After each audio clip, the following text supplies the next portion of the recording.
Number one question we get asked at International Stone is the difference between granite and quartz. We sell both products, they're both good products. What I like to do is explain where it comes from, where quartz comes from, how it's made, and describe the similarities and the differences between the two. So this is a large pocket of clear crystalline quartz, and there's a solid piece of clear crystalline quartz.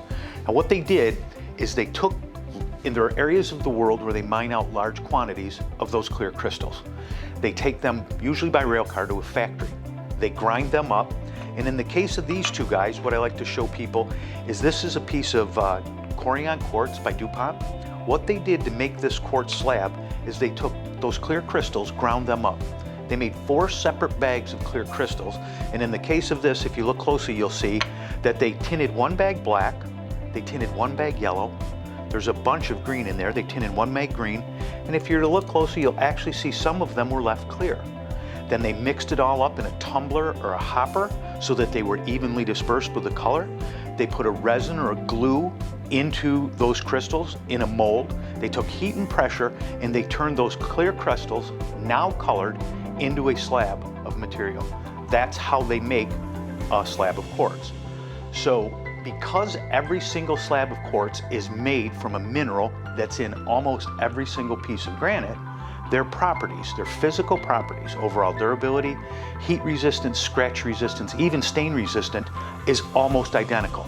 The next question we get as people are shopping is they'll say, well, there's a conception to some people because it's man-made, it's cheaper.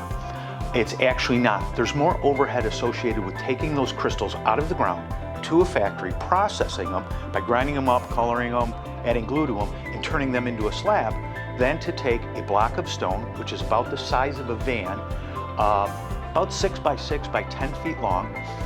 They slice it up and they polish one edge. That's how you get a slab of granite. So the price is very similar. Granite is a commodity. It can be a little cheaper, depending on how much of it's available on the planet Earth, or it can be a lot more. As you can see in some of these colors up here, the wilder or crazier they look generally means they're a little bit more of a rarer stone, and you don't see as much of it on the market. Those are a little higher priced.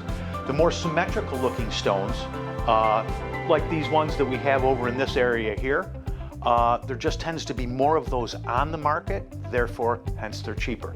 But if the way a stone was formed, which was molten volcanic activity, cooling really slowly over a long period of time, is how granite is formed. Any stone that is formed that way is the same in quality. The only difference in the price is the rarity of the stone. So average pricing for quartz is $65 to $95 installed. Average price of granite is about $60 to $100, with the exception of a few rare stones. So what we've done now is we've leveled the playing field. Basically, the physical properties are very similar. The heat resistant, scratch resistant, stain resistant, and the price is very similar. So people say, well, then which one do I buy? Because we sell both and they're both good products, what we tell people is we say, buy the one you like the look of, and I'll give you 3 examples. These right here are 2 quartz samples that are a variation of a black, green, and gold, and that's a piece of black, green, and gold granite. When most people look at this, you'll see that generally this stone has a lot more depth and richness to it.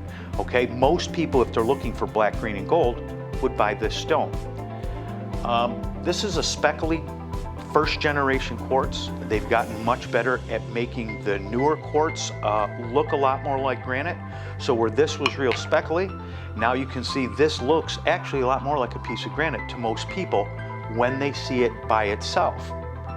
When they move it over and you see the newer generation quartz next to a piece of granite that they were trying to mimic, almost everybody sees the real difference in the richness and the depth.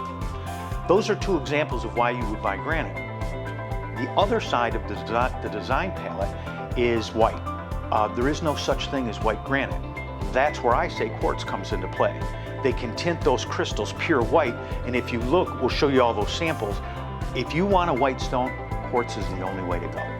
Hopefully I answered all the common questions that you might have had about the similarities and differences between granite and quartz. Do you have any other questions? No, I think you covered everything for me. Okay, great, thank you.